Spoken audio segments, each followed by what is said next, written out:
not green. They had Olivia's in their list, I know. Okay. No creatures in Chris's list. A lot of planeswalkers. I see Jace, Architect of Thought, not Memory Adept, Architect of Thought. 1 Chandra, the Firebrand, 2 Cameo, the Moon Sage, and one, one Big Papa. So we're underway. Steam vents for Chris on the left here.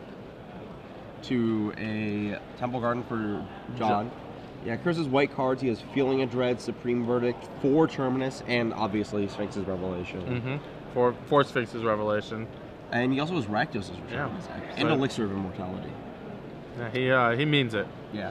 So Chris has a Plains to match with the Steam Vent, while John looks like he drew a Champion of the Pair. Is that? It could not be, but. Looks like we got a Knight of Glory. Yeah, one card in John's deck that I find interesting is Elite Inquisitor. When the format first started, a lot of people thought that Elite Inquisitor would be the solution to all the zombie decks that would run rampant. As it turns out, that's not... Flame. Thanks. Yeah, it's Valkyrath Aristocrat does not get stopped by your 2-drop. Yeah, that's not the way the format shook out. Yeah. It's still okay. It still fights a Huntmaster decently. I would say it's a guy that doesn't die to Olivia, but I don't know how much that matters. Though, looking at John's sideboard, there's a card I'll talk about later that's something I always liked in other formats against Olivia.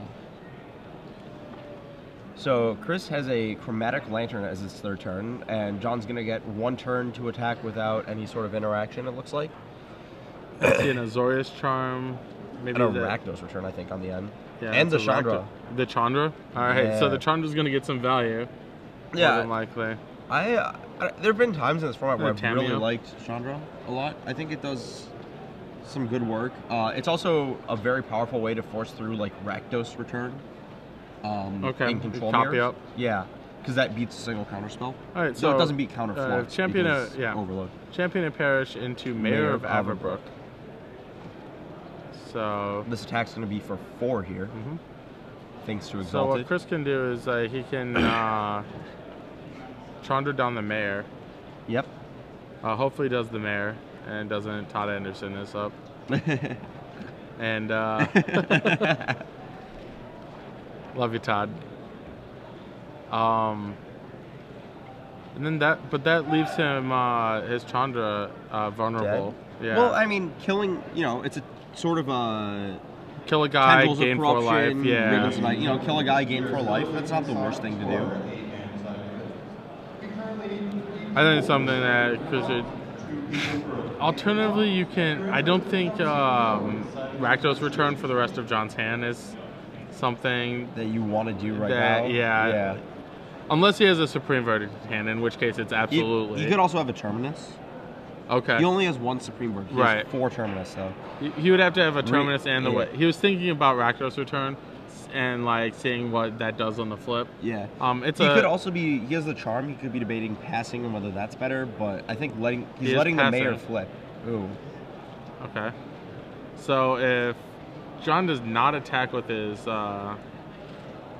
guy, he can attack for 5 currently or 6 currently. No, I'm sorry, just 7. 4. Without attacking, yeah, because the flip shrinks the humans. Yeah. So actually, by flipping that, it didn't immediately add any power to the board. Lost 2 power from the 2 humans, but gained 2 by the Mayor becoming a 3/3. Right. But if Chris is probably needing to find a Terminus to deal with everything, really. Right, and here's a bad spot for John. Like I'm not sure how much I like these green-white decks, the human decks in particular. He needs to continue to play spells to advance his board. Yeah, otherwise something like, I don't know, Olivia would just take over. But if you keep playing spells, then you're going to get Terminus. Correct. So, Knight of Glory grows the champion of the parish. As does this Rancor, as does the Exalted. And then the champion is just going to get drawn as a 1/1 next turn. Yeah, so actually all things considered, pretty solid turn for Chris there. Yeah, that ended very profitably for him. Especially if he has a Terminus on the follow-up to... Yeah, if he does get a Terminus anytime soon, He's going to need one because it's Halpak Alpha is going to make a wolf token. Yep. And 2 spells from John flips his Mayor back to the original Mayor. So I think it's Chandra time. Even if it's just gain 4 plus, could even be gain 6 if John decides to play around in his yeah. Sure. Instead, we're gonna go for Rakdos return. X equals your 4, hand. and that's all of it.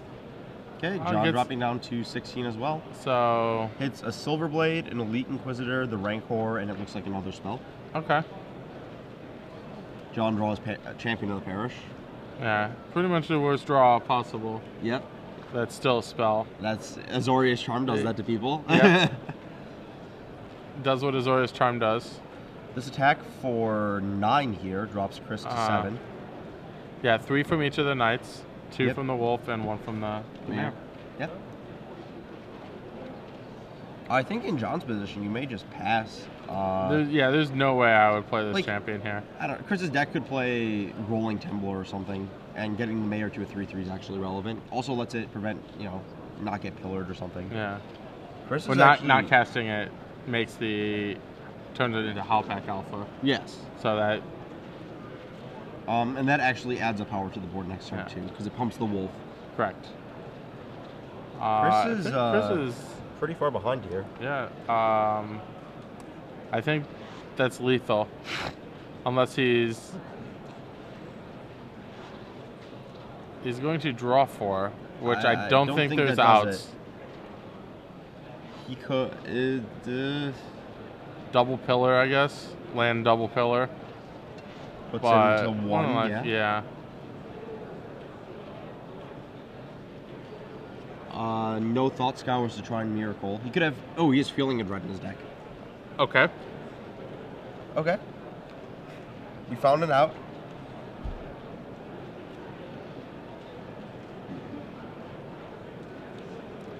Okay. John could also potentially try to attack the Tamio with something and then get Azorius Charm. Mm-hmm. Ooh. Thalia. It resolves. I think that resolving is gonna that's gonna be it. Yeah. You just all at you. Yeah. Yeah, it would actually Chris is only playing 2 Pillar of Flames to begin with, so we would have had to draw both, yes. It looks like, let's see. We go to sideboard. So John has potentially, he's going to board in Nevermore. Mm-hmm. He may board in Pithing Needle to kill Planeswalkers. Okay. May. I don't know. Personally, I really hate cards like that out of aggressive decks because it's not something that attacks I would not put it in John's deck to begin with. Yes. But if he has it, he's likely to bring it in this type of a situation. If he suspects Olivia, he might go for Riders of Gavany, which was the card I was talking about earlier. Okay. So Riders of Gavany, you name a creature type, and your humans get protection from the creature type. So if you name Vampire, they can't Olivia anything. He also has Dryad Militants he's likely to board in. Okay. Flashback Hunting twice. He might assume that Chris has Snapcaster Mages of some kind. Mm-hmm. And he has a Face Shield to counter Azorius Charms. Yeah, I actually really like Face Shield. The problem with Face Shield really is it's like all the other cards you have to play. Yeah, that's part of it, and the really awkward interaction with Thalia. I mean, I'd rather not play Thalia, but I think the other issue with Face Shield is that it's just not a card that interacts against a lot of things. Like, if you Face Shield versus Thragtusk isn't a fight that Face Shield actually wins. No. And Face Shield versus all the black-red cards isn't really a fight that Face Shield wins there either. You can get to the the Fateful Hour in theory, and that's when it's good, but usually it's just okay, Aristocrat you. Mm-hmm. And Face Shield does absolutely nothing against that. So what do we have on Chris's side for the sideboard? Chris's side, he came prepared for the Control Mirror. He has all these goofy control Witchbane Orb. Is a Witchbane Orb, a second Elixir of Immortality, some Dispels. He has 2 Jace Memory Adepts to go with his Architects of Thought in the main. His 3rd Nephalia Drown Yard. Yeah. to go with his 2 Ghost Quarters in the main. Jeez. So he came prepared. I think Ghost Quarter is criminally underplayed right now. I hate the concept of Ghost Quarter. Really? Yeah, I just hate it, having it in my deck. I think that so many of these control mirrors come down to utility lands. Not even just control mirrors, like a lot of control versus this green-white deck. Like, if you just kill their cavern, all of a sudden you can actually compete on that sort of right, but you're also like down a land on trying to do that, and it's, sure, it's bad with Revelation. Yeah, something very bad. Okay. But what Chris does have, he has the last 2 pillars. Okay. So they'll come in. A second Supreme Verdict that takes him up to 6 sweepers. Okay. That's very strong. In the main. And I'm not sure if I'll have it, but he has 2 Tribute to Hungers. And a Detention Sphere? And he's got some spot removal. I think, let's see. He can board out Counterflux pretty safely. Yep. And 2 Rakdos returns. Mm-hmm. And an Elixir. Yeah, likely. He can probably race. Yeah, I think you are racing. I think or race his own deck. Like Chris has enough cards in his deck that once he has control of the game, he can win before he runs out of cards. Yeah, and it's not like John has a way to stop him if it's just like something random. Yeah. You know, if he takes that out, he can Drown Yard John. He can Chandra ping him. He can Jace and kill him with his own cards, and this Nico Bolas. Yeah. Which I would leave in for sure, I think. Yeah, absolutely. Like, that's your big game. Even as a control magic. Yeah. It does stuff Yeah. that's actually relevant, and like it's just your card that ends the game. If you want one of those. Rakdos Return doesn't do that. Elixir doesn't do that. I'd probably keep in the Elixir if I'm Chris. But like he may not have like actual time to play 2 Elixir games. So there's that. You just leave it in as 3 mana game 5? 3 mana game 5 is also like if things get out of control, like if you find your drawing yards late. Okay. A little insurance. Yeah, basically buying bad beat insurance. I think Nico Balls really prevents you from having to do that, right. But it's possible. I'm just really hoping to see some Miracle Terminus. John going down to 6 cards. Yeah, me too. I just want to see Miracle, like, John plays like 3 creatures on turn 1 and 2, and it's like, I just, like, it's always the worst when it happens to you, but whenever you get to watch it happen to someone, when you're just like, I'm just gonna play guy, and then guy, and like guy, just like kill you on 4, and your opponent's just like, Terminus on 2, and you're just like, that's great. Congratulations. Yeah, I watched Star City's own Cedric Phillips in the Streamers Cup. There was 8 streamers paired against each other, and every match was streamed twice. And Cedric was playing a black-red beatdown deck. As always. And yeah, as Cedric Phillips is wont to do. And he played against 2 Esper opponents who had very little game against him, and they both Miracle Terminuses like very early. Yeah. And just like crippled Cedric's offense, and it was a joy to watch. It's amazing. I think I had that happen to me in the last iteration of Unpowered Q. I just go like Mother of Runes on 1, 2-drop on 2, and they're on the draw, and they just like draw Terminus and Miracle, and I'm just like, yep, that's It's disgusting when like things like that happen in a cube. It's just like there's like 1 out in all of Magic. Yeah, 1 out in all of everything. Right, it has to be in their deck. Chris's Terminus, he has like 4 in his deck or whatever, but like in a cube you only have 1. Yeah. But I still can't wait to see a Miracle Terminus. Yeah, not in Legacy. It's not cool when you know it's It's not a miracle. Yeah. We just call that 1 mana Wrath of God. Yeah, exactly. So, looks like we have some sort of, maybe Chris deciding which of his 4 colors he wants to start on. Vents on 1, tapped. So interesting to see like these multicolored decks. The Return to Ravnica dual lands are the strongest lands in Standard. Doom Traveler for John. However, you can't play too many of them.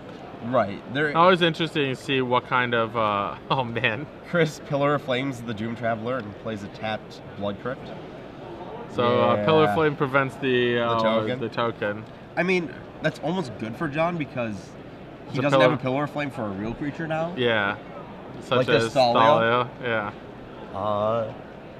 Though I mean, I've been increasingly unimpressed with Thalia in this format. Yeah, same. Chris just playing a Clifftop Retreat and passing. Oh wow, I'm surprised John kept in his Selesnya Chimes. He just drew one. Really? He's gonna go with the Mayor. It's possible he doesn't know if Chris has like Niv-Mizzet or something. Okay. He might have not. He might have boarded in Not like seen, because he didn't seen a bunch of Chris's deck, but like, yeah. To me, Chromatic Lantern would have been the tip-off that like, all right, this guy's playing no creature. This weird control deck. So Chris dropping to 17 here, I assume. Well, like, John could have also just like rather have an instant speed 2/2 instead of an Elite Inquisitor. Okay. That's probably, or like the pump spell, like a haste 2/2. Yeah. Like those are both much more relevant abilities than First Strike and protection from zombies or whatever. Yeah. That's. Yeah. So it also can like counter a Pillar of Flame. I think the card does enough work that it's not unconsiderable. It's just not great. Right. So yeah, Chris is actually playing quite disciplined. He has only 10 Return to Ravnica dual lands. Yeah. So a lot of his lands are going to come into play untapped. He's using the cards like the Clifftop Retreat you see him play to get his mana. Chris just plays a Drown Yard and passes. The Mayor flips, and a Night of Glory comes down for John. I really feel like Chris has played Telegraphs or Wrath of God here. Supreme Verdict, sorry. Yeah. Or something he can't do. Like he has a Jace Architect of Thought in hand that he can't play. Yeah, he has the Supreme Verdict. Yep. Like, if you're he cannot cast it right now. If my control opponent kept a hand where they go Pillar and Think Twice and no other plays, like, I really feel like they have to have a Verdict here. Oh, that Rancor is not castable. Sorry, Thalia. Yeah, the whole Selesnya Charm with Thalia is awkward as well. Yeah, I probably would have just cast the Rancor that turn. Nope. No. He tapped it. I mean, you probably get some sort of like game rule violation. That's not a huge thing unless you do it like a bunch of times. I just thought he had realized it beforehand when he like almost did. Yeah, it was just like he thought about it and it's like, oh, I can't do that, and then just did it anyway. Yeah. Yeah, so the table judge there is handing out said game rule violation. Right. So one of these things like this are gonna happen. Yeah. It's not that big of a deal unless you're just gonna keep doing it over and over again. They can add up. I know back in there was a season with a deck that had like multiple Howling Mines in it. Okay. And I know someone at a Seattle PTQ got DQ'd from the event for accumulated warnings. That almost never happens, but like that means if you're playing like mostly type Magic. They got a game loss round 4. Jeez. Alright, so here's a Plains, here's the Supreme Verdict. Back the Think Twice into a Supreme Verdict off of basic Plains. Everything gets wiped away. Yeah, playing that Rancor seems like it would play around the Supreme Verdict a little better there. Instead of the Night of Glory, yes. I would agree, especially because John could make Wolves with the Hall Pack. Yeah, he's already got a significant board state. There's Thalia, I think. Still can't cast this Rancor. And no Rancors. Alright, so John casts Thalia with 3 spells in his hand. Is it 3? Yeah, it's 2 Selesnya Charms and a Rancor. Oh no. Not combos at all today. Yeah. And it looks like Chris has effectively stabilized. If he can manage to whether this Thalia or like... I think at this point it's almost irrelevant that the Thalia is in play. Mm-hmm. Though he It'll doesn't suit have up a Rancor, yeah. He cannot Jace. I actually kind of like Jace's position in this format right now, because if everyone moves back to Memory Adept, we can just little Jace them. Yeah. It's just they cost 4 and 5 now instead of Seal of Jace. All right, so Sulfur Falls and Jace. Architect of Thought. Yeah. Likely. Would you plus it or minus? It starts at 4. It starts at 4. Yeah, I would just plus. Okay. Goes up to 5. Will likely fall to 4 again, but since Chris knows, it'll fall lower. It'll probably fall to 3, 2, 2. Yeah. I think that the sequencing is better because it gains you the 4 life. You could also gain 4 life the other way around. Like, if you just minus, and then John pretty much has to attack it. Mm-hmm. But this way, John is required to Rancor and attack it, and then you get to untap and potentially get into a situation where you kill the Thalia, and then +1. Yeah, and then keep a Jace in play for a little bit longer. Yeah. Which, more than likely, Jace is one of those planeswalkers where you just kind of get rid of it. Sometimes. It's not a planeswalker you always build up. Yeah, you're not actually generating card advantage by pumping it, so like right. You're generating card advantage by neg-2ing it. Right. You're building loyalty to so that you can use its -2 ability more often. Yeah. I've actually said like it was one of my goals at one point to ultimate every planeswalker at least once. Really? And how's Tibble going? Yeah. I gave up on that plan once I started printing a bunch of planeswalkers. Like I've never ultimated Jace Architect-a-thon. It's just not something I would ever do. I have. Okay. Okay, so the Thalia went to the face. Yeah.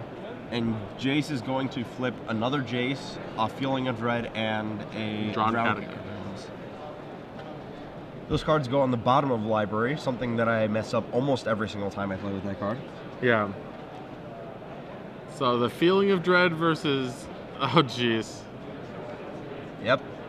It's okay. We'll just take Time Stretch. Yeah. I suppose it is actual Time Stretch. And I like how like Feeling Dread is it's so close to Moment's Peace, but it just feels like just fixed enough. Yeah. Yeah, Moment's Peace, like... Oh, gosh. Holy crap, if Moment's Peace was legal.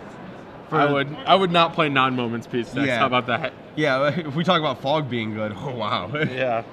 There's a Pillar of Flame on the Thalia. How do you... If you have... Rancor back to hand? Yeah, if you have a Pillar of Flame to kill the Thalia, why wouldn't you want the second Jace so that, like... See, I think one of the cool things about Jace is that you can chain them and -2 multiple times in the same turn. And also, like, I don't know what kind of land situation Chris has, but, like, a land there is not, like, an irrelevant thing. So... It's possible he's just assuming that the second Jace is way too far down the line, and that if he like, the Feeling of Dread also probably draws him almost comparable a number of cards as the other Jace because this Jace that's currently in play remains in play. Yeah. So Mayor of Averbrook and Avacyn Spellgrim come down for John. One thing I would like, unless Chris has a play next turn, I might have saved that thing twice to prevent the Mayor from flipping. I think he definitely has a play. I don't actually know if he cares if the Mayor flips. I think that what creatures are in play is pretty irrelevant by this point of the game. Yeah, this one, like, the flipped Mayor, the downside of flipped Mayor can make additional creatures. That's fair. So it can force a Wrath by itself. Sure. Where an unflipped Mayor does not force that Wrath. That's fair.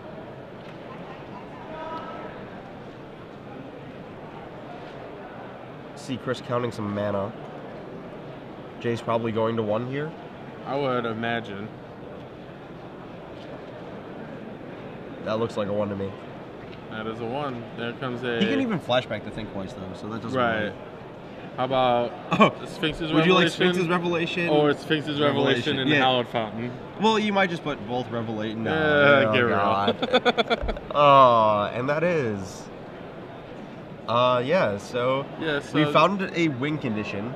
Yeah, pseudo-win condition. Yeah, pseudo-win condition. Like, we have a Drown Yard in play, so they're... Yeah, it's effectively a win condition. Yes. That took about however long it took to split. It took that much too long. I would have split that in 5 seconds or less. Yeah, that's a very bad one for John. Yeah, it's a... So it looks like... I think Chris just passes and just loads up a Revelation. Sure. We have a missed flip on the Mayor. Yeah. Chris is not obligated to tell him. I think Chris brought it up. I think Chris just asked the judge. Because Chris kind of like paused the game a little there. Yeah. He's like, hey, what's my obligation? Yeah, that's fair. That's what I do. Because I actually don't, I don't keep up on the trigger rules. And so I don't know exactly. You are not required to remind your opponent of any trigger. If it's noticed after the point where it's supposed to have occurred, a judge, you can call a judge, and it is up to the opponent of the player who missed the trigger as to whether it goes on the stack or not. Yeah. I'd have to look up what I think the default. Like, if a trigger has two options and there's like a default option, I don't know if that still applies. I think it still does, like cumulative upkeep or whatever. Yeah, there's like a bunch of corner cases. Yeah. Like, I had in one of the invitationals, like my opponent gained the life off a Huntmaster, did not put the wolf into play. Then you put the wolf into play. That's just improper resolution. Right. So, I think like you can still forget a pack trigger and die to it. Like, you still go to the default if there is a default. Yeah. But now it's just in cases where it's a mandatory trigger with no default action, your opponent can decide whether or not it goes on the whether stack. or not you, And depending on what the trigger is, there may or may not be a warning associated with it. Sure. If the trigger is fully detrimental to you, then a Bob trigger when you're at 1. No, that Bob triggers, there is no situation. Or like a Phyrexian Arena trigger when you're at 1. No, those draw you cards or do things like that. It would have to be something like a Lord of the Pit trigger. It would be a good example of a detrimental trigger. I mean, I just Lord of the Pit triggers all the time. Your opponent still has the option of putting that on the stack or not. Okay. But yeah, so that is my knowledge of the current trigger rules. I mean, I just like play Magic like I'm trying, like, when my opponents forget something, I let it pass and then immediately call a judge and be like, hey, what do I have to do here? Yep. Like that's just like a very safe way. Like, I will never get like DQ'd for a tournament, or like I'll never get a penalty or of any variety for just like calling a judge over after. Like, I might miss something, like if my opponent's gonna miss it repeatedly. If you call the judge immediately, is like as soon as it becomes clear that they've made an action after like, where it's like, if you wait for multiple actions, it could be like, under like certain old rules, you like intentionally let it go too far. But like, if it's like the next action is like, judge, they missed it, now what do I do? You will never get penalized for that. Right. And so like, I might give up some like competitive edge. Like, my opponent might forget. Like, might be one of those things where my opponent forgets all the time. Yeah. Like, I saw somebody win a game because his opponents forgot Rancors. Yeah. And there were like 3 Rancors. And on the subject of Rancor, just getting cast on the Savizon Spellgrip. Yeah. Apparently Rancors are tapped for John. Well, now they wouldn't. Yeah. Alright, looks like we're going to... Feeling of Dread, tapping. This has a feeling. So it looks like John just missed his Mayor trigger. Yep. So it's just going to stay... I really want to figure out some bad pun with the word may, but I'm just... it's just not that clever. Alright, so a mini Sphinx's Revelation. This one will be for 2. Or 3. It's had a hidden land. It's a little outside the mini range. Yeah, a solid one. Also, it probably doesn't need all that many extra cards. He has a lot going on. Is it reasonable that you would actually just take the damage there instead of feeling? Because you gain 2 more and draw 2 cards at the cost of 3 life. So, like, you net lose 3 life to draw 2 cards. Right, and that's something that Chris can, like, Yeah, you also save your feeling. The problem is, so you're kind look of at the number of cards in Chris's hand. I don't think the difference between... I don't think we need that many. Yeah. I forgot the part where we have minus Jace twice. And think, And cast Think twice. So have Think twice in a yard, so... I don't think number of cards is Chris's biggest concern here. Okay. Jace pumps up. Can't do anything else. Nope. Let's see if we see a sweeper here, or what kind of... It looks like he's gearing up to cast Detention Sphere. He has one of those in his hand. Looks like 4 mana. Verdict. Okay. Alright, so his second Verdict. This time, John's going to get his Spirit off of Doom Traveler. Yep, and the Rancor back. Yep. So he's very careful to announce the trigger. Right. And that's the way to do it. Just like if you say something, You don't have to actually, like, you can put all your stuff Yes. in the graveyard and go on and... Yeah. Just as long as you Acknowledge it in some visible or verbal way. Yeah. Tapped Hallowed Fountain. So, if I were Chris, I might have Detention Sphered that Rancor. Yeah. You're just going to kill all of his creatures. Alright. Token down. Yeah, John's still with the two unimpressive Selesnya Charms in his hand. Yeah, that's actually a real issue that he hasn't been able to cast them because he's been tying up his green mana on Rancor. Again, we see tying up green mana on Rancor. Yeah. I don't like this sequence. This is the second time John has done this. We just cast a main phase Rancor on a summoning sick creature. Yeah. Whereas if... one of the advantages of it being an aura is that it virtually has haste. Yes. So he can cast it next turn, and, like, say Chris did, like, play a removal spell of some variety. He could Selesnya Charm. He could Selesnya Charm and then suit up the Selesnya Charm with Rancor. Okay. So it looks like... Well, Chris also has the Feeling Withdrawal, to be fair. Right. So... I mean, he's got to slog through, like, a bunch of stuff, and, like, John's probably not winning this game, let's be honest. But it is, you know, he is taking up as much time as possible. That is somewhat valid point. Like, he is... You know, not stalling, he's just continuing to play the game. Right. 3. Oh, Silverblade? Yep. I think we're going to see a Feeling Unread flashback here. Yep. Right. Probably a Think Twice, too, because, you know, just do everything we can. Jace is probably going to mine us next turn. We're going to be up about, like, 30 cards from where we started, and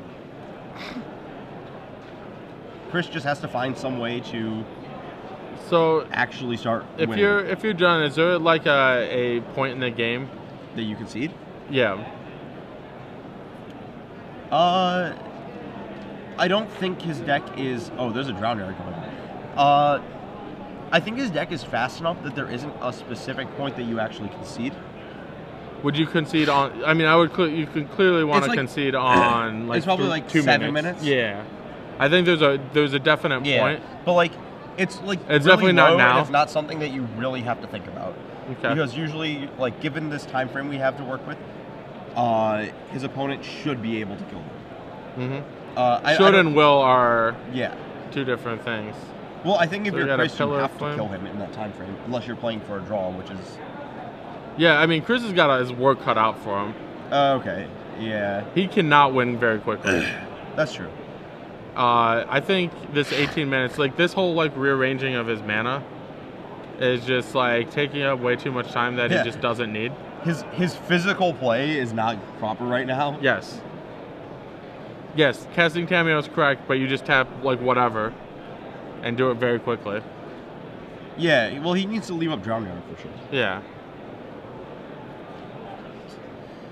Is that too Terminus? Yeah, sure. Yeah, this whole John just like, milking like a couple extra seconds on, do I want you to have 2 Terminuses? No, come on. Yeah. Shocking split there.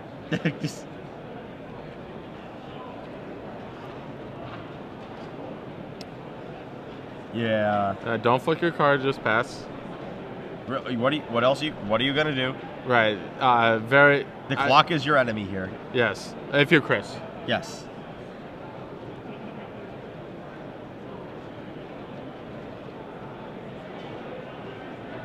Trying to figure out if you played a land, maybe? I don't think that matters at this point. Yeah, who cares? I mean, yeah, Chris has this game on absolute lockdown. Like, I can't envision scenarios where Chris loses this game. Yeah, but I can absolutely envision scenarios where Chris wins this game. Win this match. Right. Or, like, Chris is in complete control of game 3. Yeah. Or whatever, like where Chris would win the match on Moto, but not in real life. Yes. Or in the top 8, but not in the Swiss. And an untimed round, Chris would, like these Drawn kills are much slower in real life than they are in Moto. I've been noticing. Oh, good judge call. Yes. From across the room. All right. Jace up. Jace, Tamiyo up. Go.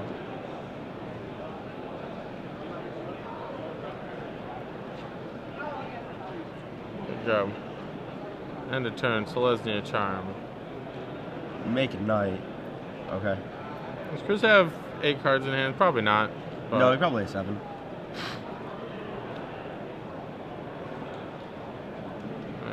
This knight still only attacks for 1. Correct. Because of the Jace. Though we could miss the trigger. Because Jace is worded as such. Yeah, that's like the worst trigger of all time to miss. Yeah. Like that and the Pirate Heart Wolf trigger. Oh, yeah, Pirate Heart Wolf's probably more embarrassing. Yeah.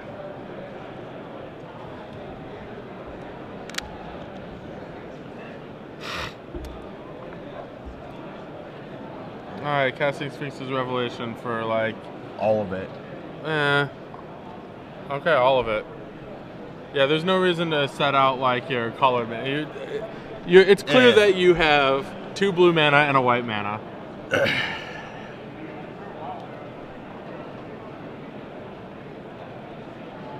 How's my Time Twister hand? I'll add it to the other one. Yeah, usually with the Time Twister you have to shuffle the old one back in. Did the knight not attack? And it has Vigilance. Well, would have assumed it attacked. Alright, so Super Friends 2013. Yeah. Chandra gonna take down the Pilgrim. Probably. You can't throw away games. It takes actual practice. You probably died by now. Tamio. Hit the knight. How did you cast that? Judge wasting some time. Cavern. This is why Chromatic Lantern's good? Yeah, because you always have it. And the Tribute. Oh, that's happening. It's not the greatest hunger in the world. It's just a Tribute. I mean, like, you're under command. It looks like Chris has tapped out a blue mana, but not a huge deal. Yeah, he's probably going to kill with damage this game. Yeah. Who needs any of these lands? See ya. So which one of these hands is he keeping? Alright, discarding 5 lands.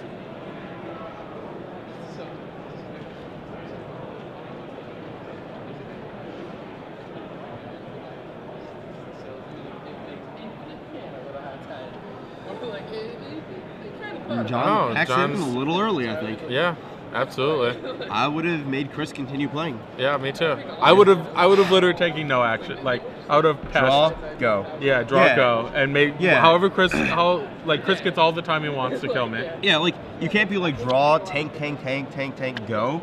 Right. You're just like draw, go. Yeah. And like your opponent's taking them all the time. Right. Yeah. Exactly. I have no problems with my opponent doing all the actions or whatever. Yeah. It's And I would shortcut everything. Like, I would literally make my opponent take out the whole clock or whatever. I would F6 every turn. But both players are getting a time check. But not really adjusting to that. I definitely think John's much better. Like, John's clearly not going to concede game 3. No. In the same manner. No. I think that no matter how many times it's brought up, that clock management is something that is no one really focuses on it, and just like there's a lot of small things that are thrown away at every event by a lot of people. Yes, it's one of the things manage clock, even like good players. Right. Yeah, it's just not something you think about when you're making your plays usually. Yeah. I hope on my friend Lauren Nolan all the time. 10K champion. 10K champion Lauren Nolan. He is glacially slow. Yes. And it finally caught up to him at the LA Invitational. He went undefeated in Standard. Oh yeah, he did. On 8-0, pristine 8-0, well 6-0 record with his buys. But his legacy record was 1-3-4. Oh, what was he playing? Stoneblade. He played Bant in Standard. No, he played Bant? I thought he played the mid-range deck. I mean, it's like he had more creatures. He has a full set of Restoration Angels, a bunch of Angel Serenities and Thragtusk or whatever, and Augur Boluses. Oh, I thought he was playing the. It was John Job playing the Naya deck. Yeah, John Job also went undefeated. Yes, that was it. But yeah, no, John Job was actually able to play his Legacy deck in a fast enough pace to finish his matches. And Lauren still did okay at the Invitational, but there are some people who just play generally slowly. Like I have a friend who once at a local Legacy event went 0-1-3 with the loss being on turn 4 of turns. He played in an open, and he went like 5-2-2 playing Zoo. Oh jeez. Yeah, like sometimes you just got to pick up the pace. Yeah, absolutely. And I've noticed every time I hear somebody in a dominant position, it's like, oh, my opponent was playing slow. Like, Call a judge. Yeah. That is a thing that you can do. And it's probably not 100% on the other person. Yeah, I mean, I as well very aggressively call judges on slow play in matches. Like, if I feel like, early in the round, it's sometimes easy to tell if the pacing of the match is going to lead to issues. You just can call a judge, If 5 minutes in, you're like at a point where you're like, or not 5, but like 7 minutes in, you've played like 3 turns and you're like, this is taking way too long. Yeah. I should call a judge. My first thing is I let my opponent know that, like, hey, this is not acceptable. And if they don't pick it up, like, immediately, like, a lot of people just play slow without noticing. Sure. I'm just like, dude, this is not going to work. And most of my opponents are, like, make a concerted effort once they are notified that their pace is slow. Yeah. And if it's not... The only issue with that is that, like, if you call a judge earlier, often that can lead to, like if you call a judge later as opposed to earlier, there's a potential that, like, slow play warnings could have applied, which create additional extra turns at the end, which is really what your end goal is with. You want just like more turns in a match. Yeah. This has been quite a long sideboarding on the subject. Yeah, I mean, both players have gone well over the 3 minutes. Yes. Or whatever. In addition to not having time to begin with. Yeah. They're just sitting there shuffling for 4 or 5 minutes. Yeah. People lose a lot of time there. Yeah. I think. Yeah, I'm pretty aggressive with time management. I haven't had an unintentional draw at any kind of big event for a long time. Yeah, I've had like 2 in the past 6 years. Yeah, I have had 1 at an FNM and 1 at. Yeah, FNM. I'm not gonna. We're not worrying about slow play at FNM. I mean, the one that I had was legitimate. We played 3 games that ended with each of us having less than 3 cards in our deck in limited. Yeah.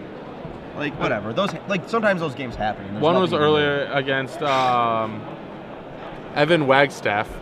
Wagstaff? He's a Cleveland area player. He's very good. I recognize the last name. Yeah. He top 8'd the last Columbus earlier this year. Oh, yeah. Or earlier last year? This year. Last year. Okay, maybe that too. Well, no. Yeah. What? Earlier in 2012. What year is it? Yeah.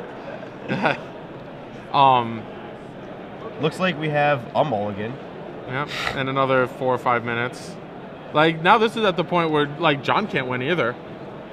John just has to have a very good draw. Chris appears to be somewhat frustrated at the. I don't know. Yeah. Oh. Drop a card. Sure. Why not? I mean, and the thing is, both these. Did you know that a draw is a loss? Yeah. So draw is not good for either of these players, and yet that's just where this is happening. Yeah. They have 5 minutes, but it's going to be tough, especially with the. There's a mold of 5 from John. Is it 5 or 6? Yeah, it's 5. Oh, we're at 5. Okay. Yeah, we missed one of the mulligans. Chris appears to be picking up the pace. 18. Yeah, there's no way that Chris is going to be able to win with his Elixir of Immortality. Glacially slow control deck? Yeah. Pilgrim, go. Glenn Jones cackling in the background, watching someone goldfish high tide. Untapped, Steam Pillar Flame. 18 all. Yeah, second land from John off the top. Yep. That gives us at least Doom Traveler. Yep, that's all it'll be. Big threats. Brian All day long. please come to the recording station. Tapped Hollow Fountain from Chris. And another thing I noticed with your pace of play thing, if you play really fast, your opponent Like kinda match. yeah. And I've noticed Glide myself, mode to back up this- speed matching. Yeah. Like just I like to play at a nice pace, but if my opponent slows down, I'll slow down somewhat. for Sure. them. So it looks like John has sort of a clock. Chris. Not much of a clock. Yeah, Chris has to have actual nothing at this point. Right. John's still stuck on 2 lands, dropping Chris down to 14 on this attack.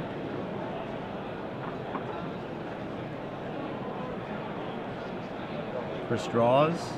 Detention Sphere. Not really do much. Jace Yeah, undetected Jace much thought, better yeah. play.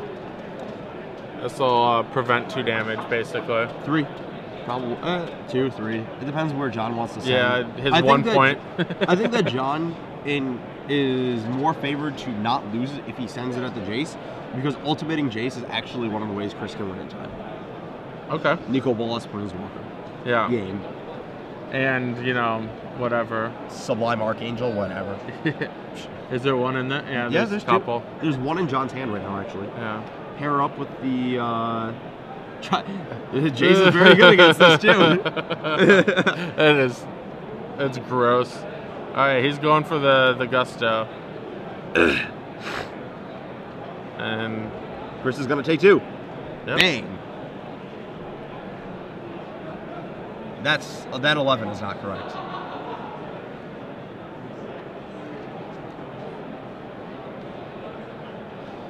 Yeah. So there's a Terminus in Chris's hand. It's a matter of if he wants to. Yeah, he wants. I think he has to shove this Jace up. Yeah, he definitely has to do that and see if. I think we have to Detention Sphere the Silverblade. Okay. Nope. Yeah, I think you if Chris disagrees. if you're going to win in time, you have to do that. Yeah. Though I guess he doesn't even win if he Nico Bolas's because if he gets the Archangel too. He yeah. gets. Yeah, he needs. He actually needs the Sublime Archangel to win. Right. Pithy Needle, Jace. Game. Not really game match. Yeah. Match. Yeah. And the draw is on. So it looks like a 4 attack damage for 4. attack. Chris down to 8. And if Chris has a white source Yep. in his Or a hand, Terminus on top. or a Terminus on top, Chris, if we can't get a winner, can you at least give us a? Life total discrepancy. Yeah. Perfect. Just what you want when under a minute to play. Yep. Oh, he has a Ghost Quarter and a Basic Plains in his deck, so he does have the white source regardless. Alright.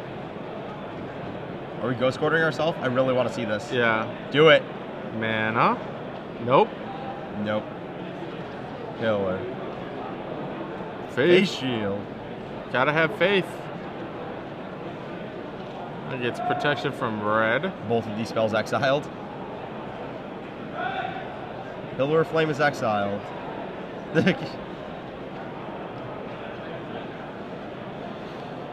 Detention Sphere. Pithing Needle. Ooh, Pithing Needle. Yeah, we got an out to that. Jace up to 7.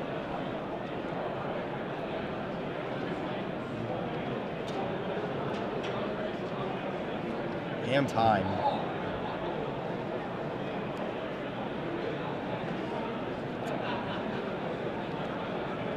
So I'm pretty sure that.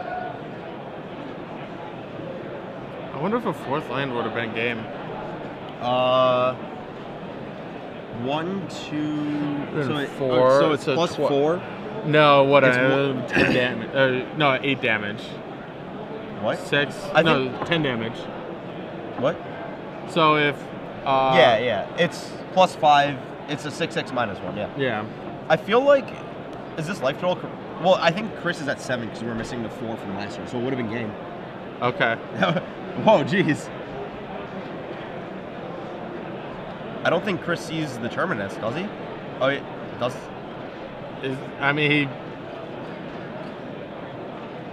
I can't imagine. Yeah, there we go. Okay. Well, yeah, John could have won that one, I guess.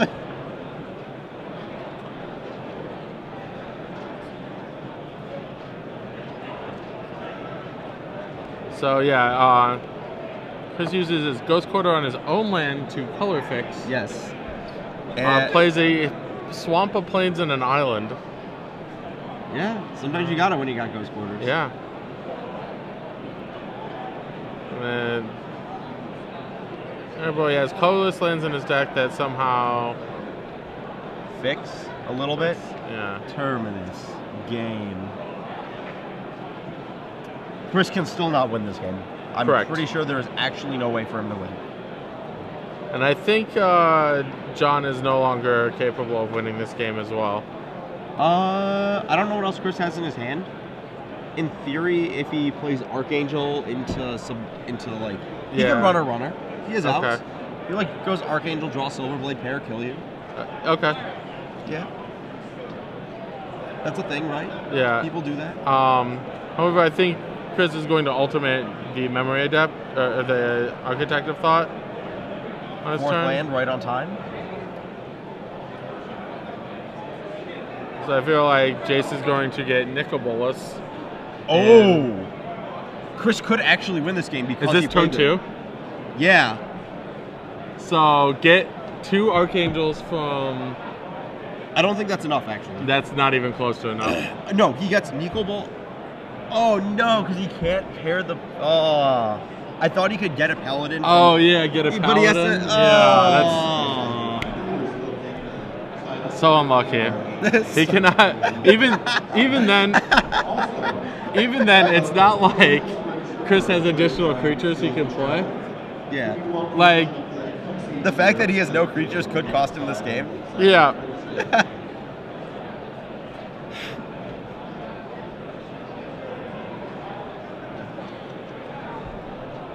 Wow. I like how we were talking about like neither player could win this game, but like both players are like with 4 or 5 turns. You know, like I think both players are like multiple turns away from winning. Yeah, but like John was a land away from winning this game, and like Chris has actually reached the point where he's probably like 2 attacks from winning. Yeah. That's right. This is fantastic. You don't want to cast a Lesbian Charm. Probably not.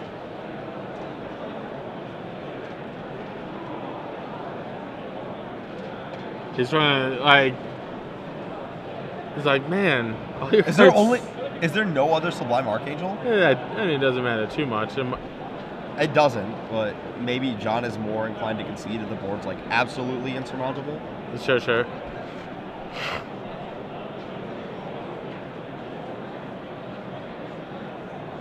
Yeah, Chris is just like looking through the deck. It's like, man, why don't you play like sweet cards? Why does it all have to be like cheap, efficient cards? Yeah, why are all your cards not good? Why do they all cost 0 mana to play? Can't you just play 1 8-drop?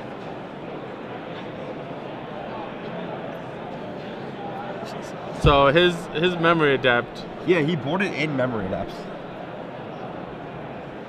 He has a Rakdos Return in his deck. I don't know if that if Fireball changes the math at all. I don't think it does. Like he gets his Nicol-Bolas. No, he gets his. Yeah, he's short. I was trying to figure out if there's a way where he like. Oh, he sided board out his Nicol-Bolas. Yeah. Oh gosh. He left in the Rakdos Return instead. Yeah. And he boarded out his Chandra, so he couldn't like fork the Fireball. That's what I was trying to figure out. Yeah. There's some line where he forks the Fireball. Okay. Yeah, this is going to be a draw then. Yep. Man. Disappointed? I'm very disappointed. I loved Ultimate Planeswalkers. I'm living vicariously through Chris right now. I've never ultimated a Planeswalker. A Jace? I'm sorry, I've never ultimated a Architect of Thought. Real. That's just so shocking to me. I just -2 it all the time. Really? My ultimate is -2ing it twice. I feel like I've gotten to like a lot of scenarios where the plus is very important, but Yeah, I mean, oh, come on. What's this? Gotta draw a card.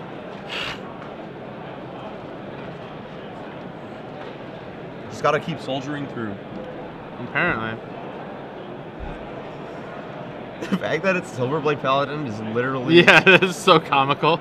It's just Goblin here. What's the white... There's gotta be like a white, like gray ogre. Pearled Unicorn. It's a 2/3, I thought. Is it a 2/2? I think it's 2/2. Jeez. So Chris Cornwell Shield with his Soulbound deck.